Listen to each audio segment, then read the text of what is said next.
नमस्तेस्तु महारौद्रे महाघोर पराक्रमे महाबले महोत्साहे महाभय विनाशिनीं।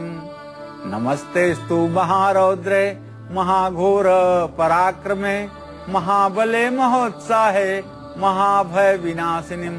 नमस्तेस्तु महारौद्रे, महान रौद्र रूप को धारण करने वाली देवी को नमस्कार है। नमस्तेस्तु महारौद्रे महाघोर पराक्रमे, महान घोर पराक्रम वाली देवी को कोटि कोटि प्रणाम है। महाबले महोत्साहे, महान बल वाली देवी को कोटि कोटि प्रणाम है।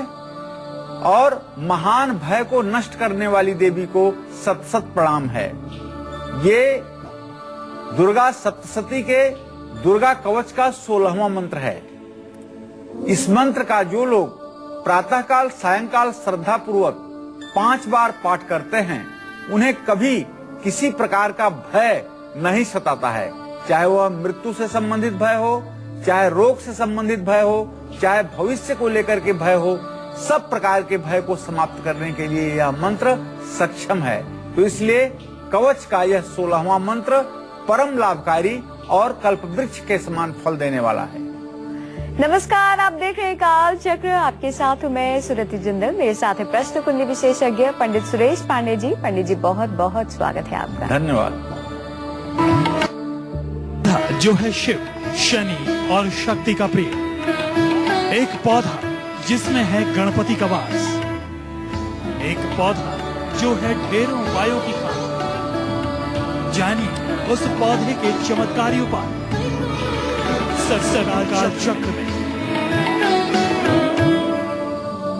आपने आग का फूल शिवरात्रि के समय खूब देखा होगा, लेकिन ये सिर्फ शिव जी का ही नहीं, और भी कई देवी देवताओं का प्रिय पेड़ है। आग के फूल, आग की जड़, आग का पूरा पौधा अपने आप में संपूर्ण गुणों और उपायों की खान है। ये पौधा सभी परेशानियों का नाश करने वाला है। कैसे आप इस पौधे के अलग अलग प्रयोग से अपनी परेशानियों से मुक्ति पा सकते हैं, यही बताएंगे आज हमें प्रश्न कुंडली विशेषज्ञ पंडित सुरेश पांडे जी। यदि आपका भी कोई सवाल है जिसका उत्तर पाना चाहते हैं, तो हमें तुरंत फोन करें नंबरों पर, जो की है 0120-460-2503 और 460-2504। और हमेशा की तरह चर्चा को शुरू करें उससे पहले आइए जान लेते हैं आज का शुभ मुहूर्त।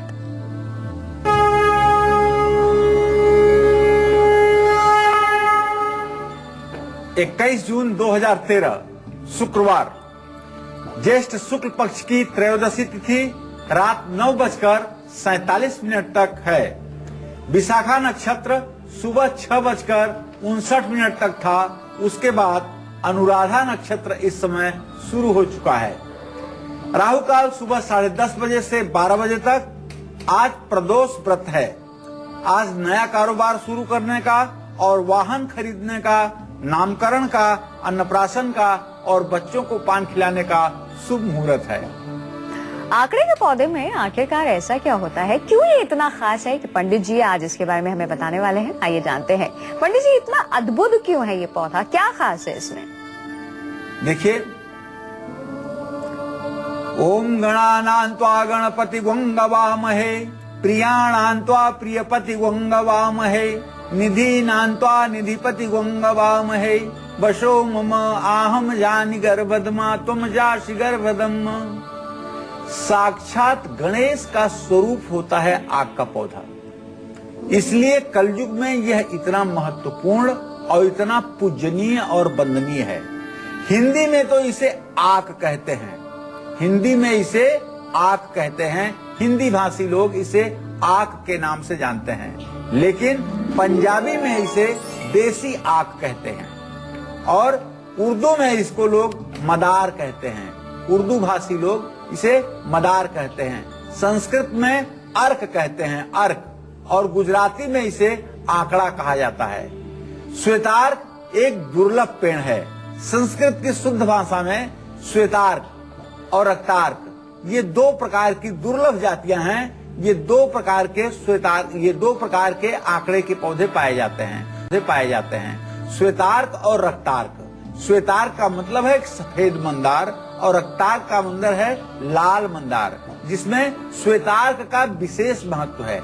जिसके सफेद फूल होते हैं ना, उसका विशेष महत्व शास्त्रों में बताया गया है और विशेष करके भगवान शिव की पूजा में इसे ग्राह्य किया गया है। श्वेतार्क का यह पौधा गणपति जी का साक्षात, गणेश जी का साक्षात स्वरूप होता है। जिस घर में भी श्वेतार्क होता है वहाँ शत्रु का भय कदापि नहीं सताता है। ऐसी धारणा है कि जो श्वेतार्क 18 साल पुराना हो जाए वो अपने आप में गणपति प्रतिमा के समान पूजनीय और वंदनीय हो जाता है। अगर इस पौधे की टहनी को तोड़ करके सुखा लें और उसकी कलम बना करके उससे यंत्र का भोजपत्र पर निर्माण करें तो यंत्र तत्काल प्रभावशाली हो जाता है। यह यंत्र निर्माणकर्ताओं और तांत्रिकों के लिए विशेष उपयोगी वस्तु है। इसकी कलम में देवी सरस्वती का निवास माना जाता है। कहा जाता है जो लोग आंकड़े की कलम का प्रयोग करते हैं उनके ऊपर साक्षात महासरस्वती की कृपा सदैव बनी रहती है। धार्मिक दृष्टि से श्वेत आक को कल्प वृक्ष की तरह वरदायक वृक्ष माना गया है। इसमें कोई संदेह नहीं कि यह कलयुग में एक प्रकार से कल्प वृक्ष के समान ही फल देने वाला पौधा है। आक का पौधा कौन कौन सी परेशानियों में रामबाण उपाय साबित हो सकता है, ये जानेंगे पंडित से थोड़ी देर में। लेकिन अभी शुरुआत कर रहे हैं दैनिक राशि फल की। बात करते हैं मेष राशि की। जानते हैं कि एरीज के लिए कैसा रहने वाला है आज का दिन। पंडित जी बताइए। आज मेष राशि के जातक धन की बचत करने में कामयाब रहेंगे। मानसिक प्रसन्नता मिलेगी और वाहन का योग बनेगा। सरकार से लाभ प्राप्त करेंगे। बजरंग बाण का पाठ करें। जय मां विंध्यवासिनी। मुंबई से एक दर्शक जुड़ गई हैं। शमा जी, स्वागत है आपका हमारे प्रोग्राम में। अपना सवाल करें। पंडित जी जय माता दी। हाँ, सदा सुखी रहिए। पंडित जी बहुत मुश्किल से मेरा फोन लगा है। पंडित जी 2 क्वेश्चन है हमारे।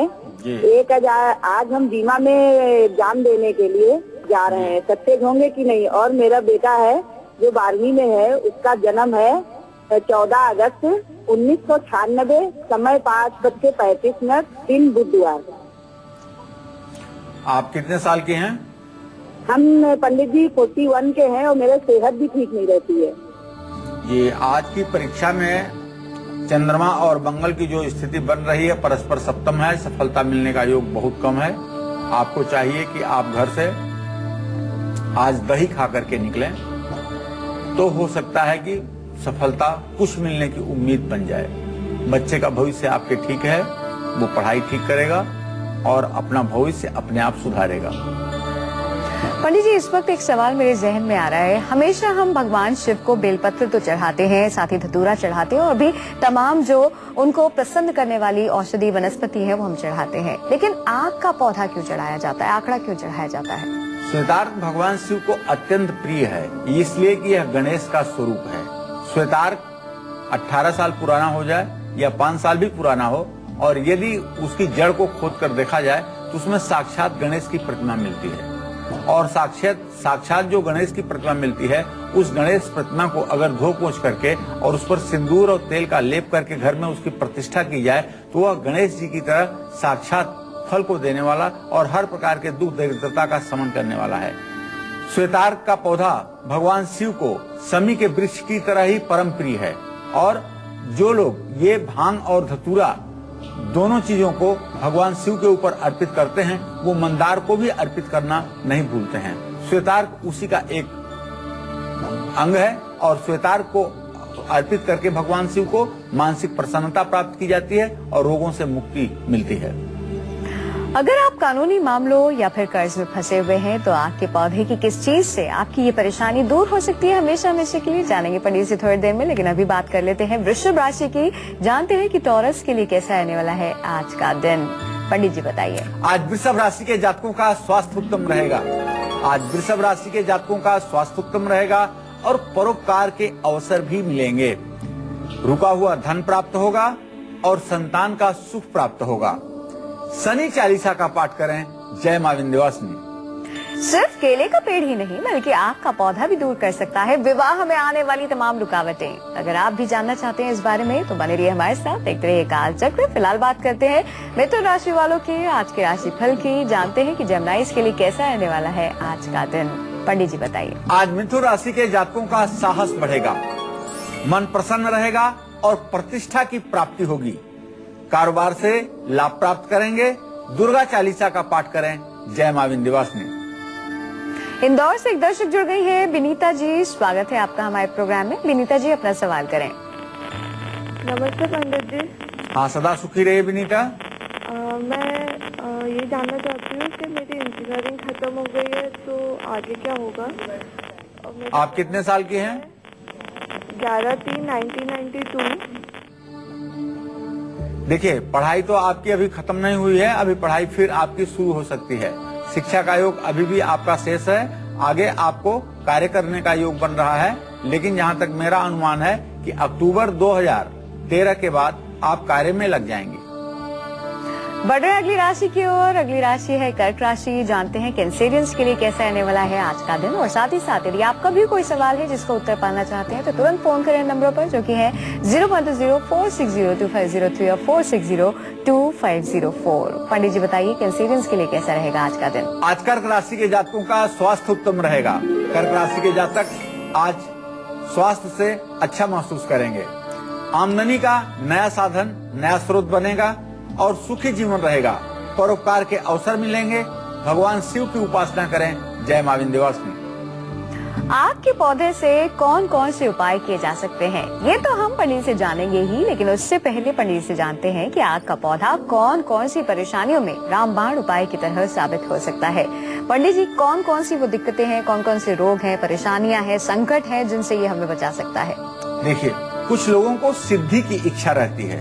मैं कोई कार्य करूं, उसमें सिद्धहस्त हो जाऊं, जब भी उस कार्य को करूं तो मेरे मन अनुकूल परिणाम आवे, यह सिद्धि है। तो सिद्धि की इच्छा रखने वालों को 3 महीने तक इसकी साधना करने से सिद्धि प्राप्त होती है। साधना का तात्पर्य यहाँ यह है कि आप श्वेतार के पेड़ के नीचे बैठ करके और गणेश जी के मंत्रों का जप करें। अगर 3 महीने तक इस तरह के अनुष्ठान किए जाएं और सरसों के तेल का दिया जला करके अनुष्ठान किया जाए तो सिद्धि प्राप्त होती है और वाक सिद्धि मिलती है, वचन सिद्धि मिलती है। आपकी कही हुई हर बात सच होती है। जिनके पास धन नहीं रुकता है या जिनके ऊपर कुबेर और लक्ष्मी की कृपा कमजोर है, उन लोगों को चाहिए कि अपना कमाया हुआ पैसा उल्टे सीधे कामों में यदि व्यय कर रहे हैं तो उन्हें अपने घर में श्वेतार्क गणपति की स्थापना करनी चाहिए। सफेद मंदार की जड़ से निकले हुए जो गणेश जी होते हैं, उनकी स्थापना अपने घर में गणेश चतुर्थी के दिन करनी चाहिए।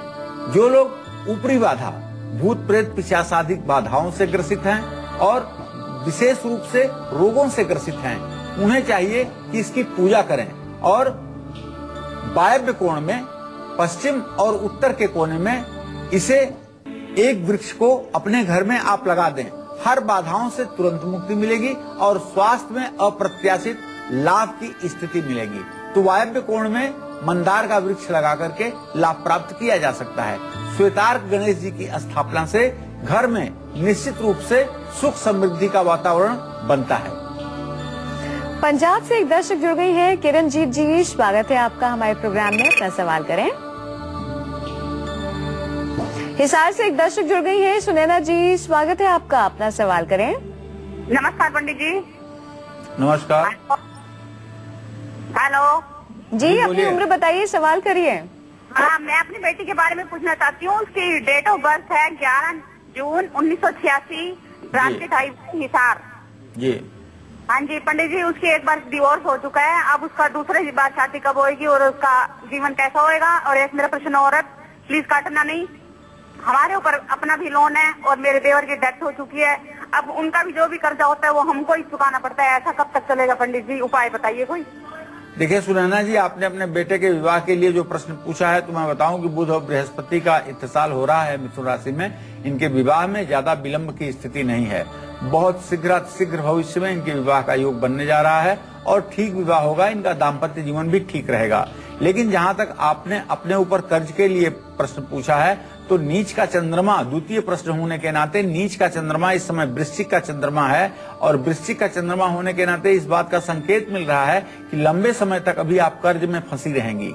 अभी कर्ज की स्थिति लंबे समय तक आपके जीवन में बनी रहेगी और यह स्थिति कम से कम 7 वर्षों तक आपके जीवन में रहेगी कि कुछ न कुछ कर्ज आपके ऊपर रहेगा। आप कर्ज से मुक्ति पाने के लिए गन्ने का रस भगवान शिव के शिवलिंग पर हर सोमवार को चढ़ाया करें और शुद्ध जल से धो करके और उसके बाद में बेलपत्र भगवान शिव को अर्पित किया करें। इससे आपको कर्ज मुक्ति होने में काफी सहायता प्राप्त होगी।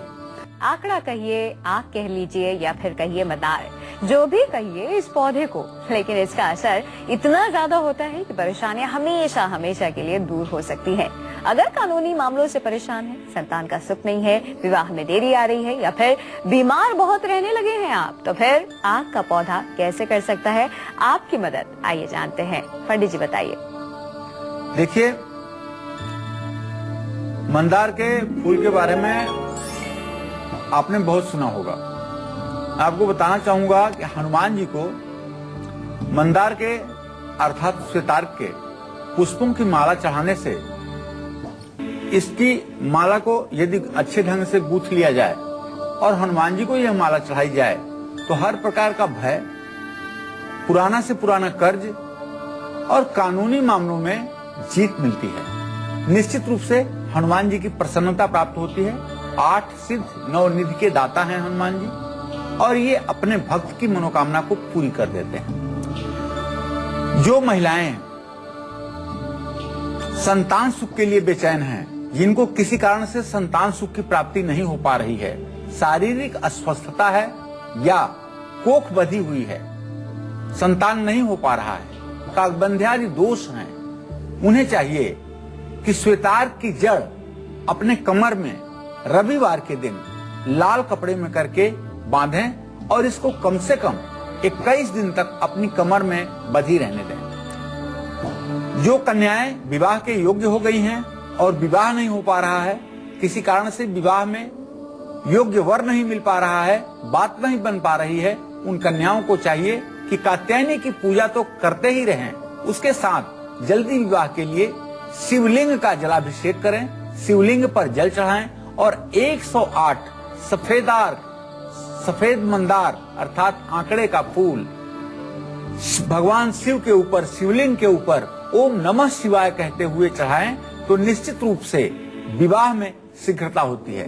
और यदि दीर्घ काल तक कोई रोग चल रहा है तो आपको चाहिए कि आप एक हवन का आयोजन रविवार को करें और हवन में आक के फूलों की आहुति घी, काला तिल और चीनी गुड़ के साथ आप दें। निश्चित रूप से रोग समाप्त होगा, रोग की जो जटिलता है वह समाप्त होगी और निश्चित रूप से स्वास्थ्य में आपको सुधार के लक्षण नजर आएंगे और शीघ्र ही आप स्वस्थ होंगे। रुक कर रहे हैं राशियों का, बात करते हैं सिंह राशि की। जानते हैं लियोस के लिए कैसा रहने वाला है आज का दिन। पंडित जी बताइए। आज सिंह राशि के जातक नई योजनाएं बनाएंगे, मानसिक प्रसन्नता बनी रहेगी, माता को शारीरिक कष्ट मिल सकता है, रिश्तेदारों को लाभ प्राप्त होगा, भगवान सूर्य का जलाभिषेक करें। जय मां विंध्यवासिनी। राशियों में अगली राशि है कन्या राशि। जानते हैं वर्गोस के लिए कैसा रहने वाला है आज का दिन। पंडित जी बताइए। आज कन्या राशि के जातकों का व्यय बढ़ सकता है, खर्च बढ़ सकता है, स्वास्थ्य अच्छा रहेगा और धन की प्राप्ति करेंगे। पढ़ाई के क्षेत्र में जो विद्यार्थी हैं उन्हें निश्चित रूप से सफलता मिलेगी। आज ओम मूंग बुधाय नमः का जप करें। जय मां विंध्यवासिनी। यदि आपका भी कोई सवाल है जिसका उत्तर पाना चाहते हैं तो हमें तुरंत फोन करें नंबर पर, जो कि 0120-460-2503 और 460-2504। पंडित, जैसे कि आपने कहा कि ऐसी धारणा है कि 18 साल पुराना जो श्वेतार्क का पौधा है वो गणपति प्रतिमा के समान होता है। हम कैसे पहचाने, हमें कैसे पता चले कि वो जो पौधा है गणपति प्रतिमा में तब्दील हो चुका है और उसे घर लाने के बाद कैसे हम स्थापित करें? देखिए, बहुत स्पष्ट सी बात है, ये अनुभव की बात है। हमने प्रत्यक्ष में देखा है कि जब कोई वृक्ष 12 साल पुराना, जब कोई सफेद आंकड़े का वृक्ष या रक्तार्क का भी वृक्ष 12 साल पुराना धरती में लगे हो जाता है तो उसके जड़ में गणेश जी साक्षात एक स्वरूप में आ जाते हैं। जड़ की खुदाई किया जाए तो देखा जाए, बारीकी के साथ जड़ को न काटा जाए, देखा जाए कि गणेश जी का स्वरूप आपको कहाँ निर्माण होता हुआ दिखाई दे रहा है। जहां गणेश जी का स्वरूप आपको निर्माण होता हुआ दिखाई दे, 2 टांगे, 2 हाथ, लंबोदर जैसा पेट और सूंड, वहां आप गणेश प्रतिमा मान करके उनको निकाल करके और घर में स्थापित कर सकते हैं, पूजा स्थान में स्थापित कर सकते हैं। घी या चमेली का तेल और सिंदूर लेप करके उनकी प्रतिष्ठा करके घर में आप रख सकते हैं। लेकिन यदि 12 साल से ज्यादा लगे हुए कोई श्वेतार्क का वृक्ष हो गया है तो उसको आप साक्षात गणेश मान करके भी पूजा कर सकते हैं। वही फल आपको पूजा करने पर भी प्राप्त होगा। 12 वर्ष के बाद ऐसी स्थिति बनती है। 18 वर्ष के बाद यदि 18 साल का कोई श्वेतार्क का पेड़ हो गया है और उसके बाद उसकी आप पूजा कर रहे हैं तो वह साक्षात कल्प वृक्ष के समान फल देने वाला, और जिस तरह से गणेश जी जीवन में विघ्न हरता है उसी तरह से सब प्रकार के विघ्नों का शमन करने वाला और अपने भक्तों को हर प्रकार से भयमुक्त करने वाला होता है। और ऐसा वृक्ष निश्चित रूप से अतुलनीय रूप से वंदनीय होता है, प्रशंसनीय होता है। ऐसे श्वेतार्क का दर्शन करने मात्र से पापों का क्षरण हो जाता है और मनुष्य का जीवन धन्य हो जाता है। आपकी आर्थिक स्थिति कमजोर है, आप विदेश नहीं जा पा रहे, आपके काम में रुकावटें आ रही हैं, बार बार आपको नजर लग जाती है, तो ऐसे में हर परेशानी का तोड़ है आक का पौधा। लेकिन कैसे, कब और कहाँ करें इस पौधे का इस्तेमाल, आइए जानते हैं। पंडित जी बताइए। देखिए, आक अर्थात श्वेतार्क, सफेद मंदार, आक के पौधे को घर के पास वायव्य कोण में, वायव्य कोण का मतलब है पश्चिम उत्तर के कोने में लगा करके अगर हर रोज इसकी पूजा की जाए तो परिवार में धन से संबंधित कोई कमी कभी नहीं रहती है। और यदि आप विदेश जाना चाहते हैं तो किसी भी संक्रांति का तात्पर्य यहां मैं अपने दर्शकों को बताना चाहता हूं कि सूर्य एक राशि से दूसरी राशि पर जिस समय जिस क्षण प्रवेश करता है उसे संक्रांति कहते हैं। जैसे आपने मकर संक्रांति का नाम बहुत सुना होगा, 14 जनवरी को होती है। तो धनु राशि से सूर्य ज्यों ही मकर राशि में प्रवेश करता है तो उसको मकर संक्रांति कहते हैं। इसी तरह से 12 प्रकार की संक्रांतियां 12 महीने में होती हैं और ये संक्रांतियां लगभग 13 तारीख से लेकर के 15 तारीख के मध्य ही हुआ करती हैं। यह भी जानकारी के लिए आपको बताना चाहता हूं। तो जब भी संक्रांति आए अर्थात सूर्य एक राशि से दूसरे राशि पर संक्रमण करे तो उस समय सफेद तिल और गुड़ एक मिट्टी के कुल्हड़ में रख करके और उसे पीपल के पत्ते से ढक करके अगर आप आक अर्थात सफेद मंदार के वृक्ष के पास ले जाकर के रविवार के दिन रख करके आए तो निश्चित रूप से आपके विदेश जाने का मार्ग प्रशस्त हो जाएगा। आपका वीजा नहीं लग रहा है या आप विदेश जाने में बार बार कोई न कोई विघ्न के शिकार हो जा रहे हैं, ऐसा उपाय यदि आप करेंगे तो निश्चित रूप से आपके विदेश जाने का मार्ग प्रशस्त होगा। किसी भी काम में यदि आपके रुकावट आ रही है तो आपको चाहिए दीपक तो बनाइए सामान्य मिट्टी का या आटे को गूंथ करके, लेकिन उसमें जो रुई डालिए वो आक की रुई डालिए।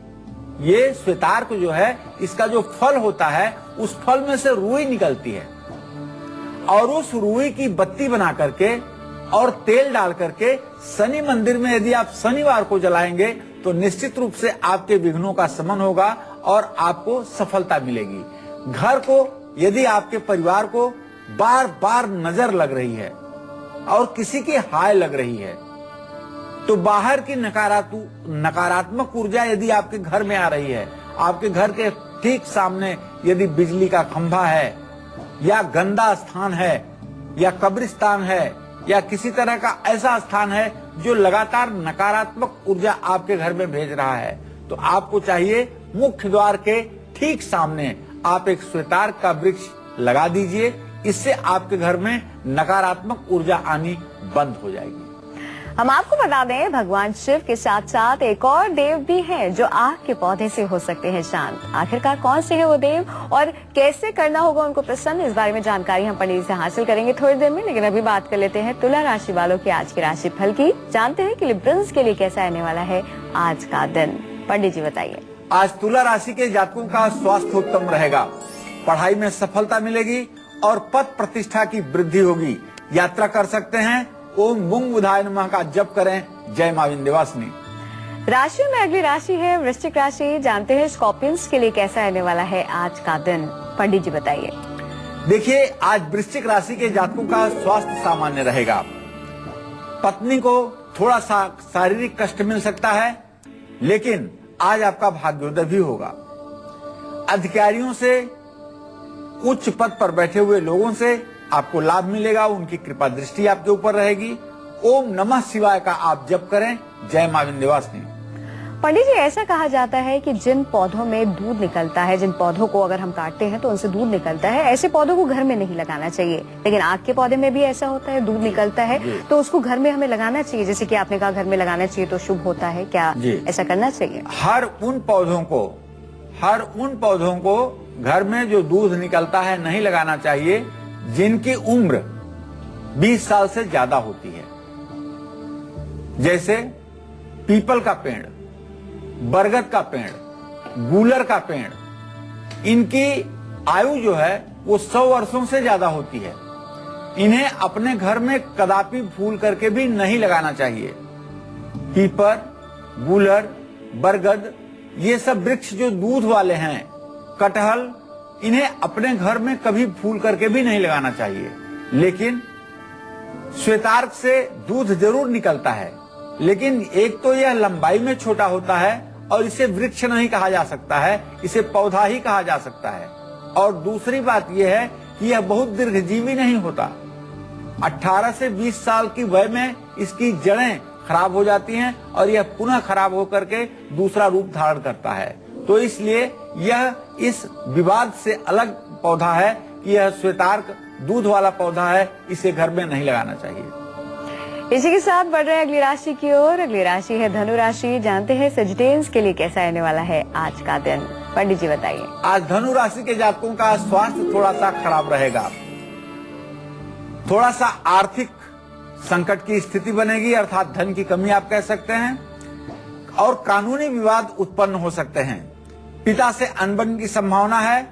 हनुमान जी की उपासना करें। जय मां विंध्यवासिनी।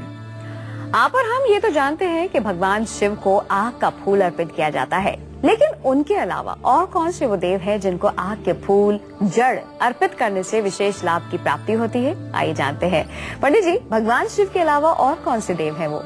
शन्नो देवीरभिष्टय आपो भवन्तु पीतये संयोरभिस्रवन्तु नः। शनिदेव जिसके ऊपर कृपा कर दें उसकी जिंदगी बन जाए, जिससे कुपित हो जाए उसे मिट्टी में मिला दें। शनिदेव, शनि की 7.5 के बुरे प्रभाव से बचने के लिए 7 शनिवार लोहे की 7 कीलें आग के पौधे के पास आप रख करके आए। और आपको बताना चाहूंगा, रक्तार्क लाल मंदार का जो पुष्प होता है, अगर इसे आप शनि मंदिर में शनिवार के दिन चढ़ाएं तो मैं दावे के साथ कह सकता हूं कि शनि का कोई भी प्रकोप आपके ऊपर प्रभावी नहीं होगा, क्योंकि शनि देव रक्तार्क से अत्यंत प्रसन्न होते हैं और उसको पाने के बाद वो अपने भक्तजनों पर कृपा दृष्टि रखते हैं।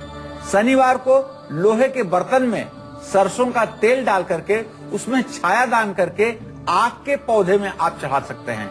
शनि मंदिर में अगर नहीं आप चढ़ा सकते हैं और आग का पौधा है तो इसमें रक्तार्क में भी आप चढ़ा सकते हैं। जो लाल मंदार का पौधा होता है उसकी जड़ में भी आप सरसों के तेल में अपना चेहरा देख करके उस तेल को रक्तार्क की जड़ में आप डाल सकते हैं, उससे भी आपको लाभ मिलेगा।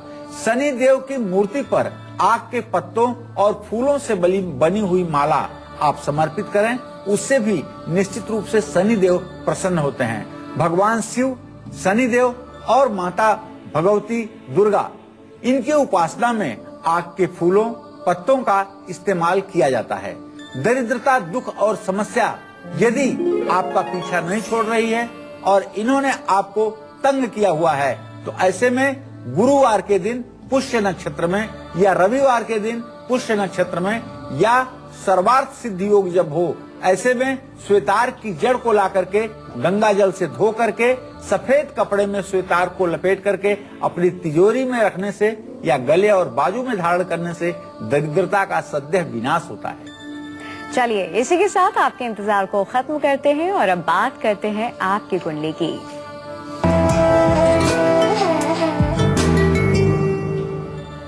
आज की हमारी स्पेशल कॉलर है भिलाई की रहने वाली तुलिका चक्रवर्ती। इनकी कुंडली इस वक्त हमारे पास है। आइए पंडित जी से जानते हैं कि इनका भाग्य क्या कुछ कहता है। पंडित जी, क्या कहती है इनकी कुंडली? तुलिका चक्रवर्ती का जन्म 7 दिसंबर 1970 को 9:20 पर प्रातःकाल भिलाई छत्तीसगढ़ में हुआ।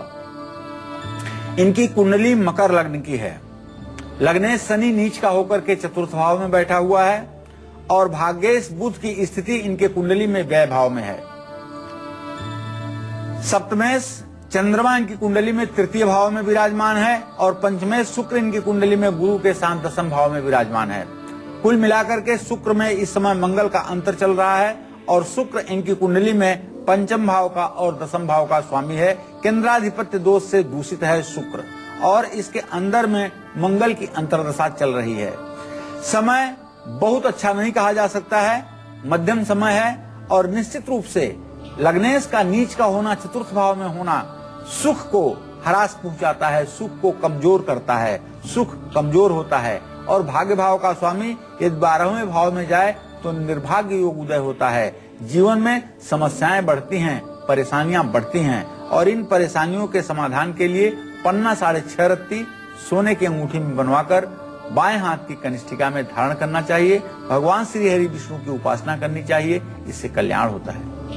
तुलिका जी, उम्मीद करते हैं तमाम खास बातें जो पंडित जी ने आपके बारे में आपको बताई हैं आपने नोट की होंगी और ये उपाय जल्द से जल्द करके आप तमाम तरह की दिक्कतों से पार पा लेंगी। फिलहाल एक दर्शक जुड़ गई हैं दिल्ली से। मधुलिका जी, स्वागत है आपका हमारे प्रोग्राम में। अपना सवाल करें। मेरे को 2 बार सवाल करने। पंडित जी प्रणाम। हाँ, सदा सुखी रहिए। पंडित जी, पहले तो मेरे को अपने बेटे के बारे में पूछना है। उसका जन्म क्या बोलते हैं 12 फरवरी 91 है, समय 10:28 पे। उसके बारे में पंडित जी पूछना है मेरे को कि वो पढ़ाई करता है लेकिन उसका कुछ रिजल्ट नहीं आता है और अभी तक उसका कुछ हो भी नहीं पाया है, क्यों परेशानियां आ रही हैं। और दूसरा सवाल पंडित जी मुझे अपने बारे में करना है। हेलो, अपने बारे में क्या जानना है? हैं? अपने बारे में क्या जानना है? पंडित जी, मेरी कमर में बहुत दर्द रहता है, मेरी तबियत ठीक नहीं रहती है, मेरे को अपने बारे में ये जानना है। तो मेरी डेट ऑफ बर्थ है 22/12/1965। देखिए, मैं बताना चाहूंगा आपको कि आपने अपने बेटे के बारे में जो प्रश्न किया है तो उसका पंचमेश मंगल और लग्नेश बृहस्पति दोनों की स्थिति द्वितीय द्वादश की है। पढ़ाई में बहुत अच्छा नहीं कर पा रहा है। केसर का तिलक माथे पर लगावे और बृहस्पतिवार के दिन पीला कपड़ा पहने तो निश्चित रूप में पढ़ाई में अच्छा करेगा। लेकिन पढ़ाई में बहुत अच्छा नहीं कर रहे हैं, पढ़ाई के ट्रैक से काफी पीछे हट चुके हैं, विलंब हो चुका है। इनको चाहिए कि केसर का तिलक लगाएं और पीले वस्त्र धारण करें तो शिक्षा के क्षेत्र में सफलता मिलेगी। जहां तक आपके स्वास्थ्य का प्रश्न है तो देवी, मैं बताना चाहूंगा कि चंद्रमा से 6ठे भाव में केतु की स्थिति है।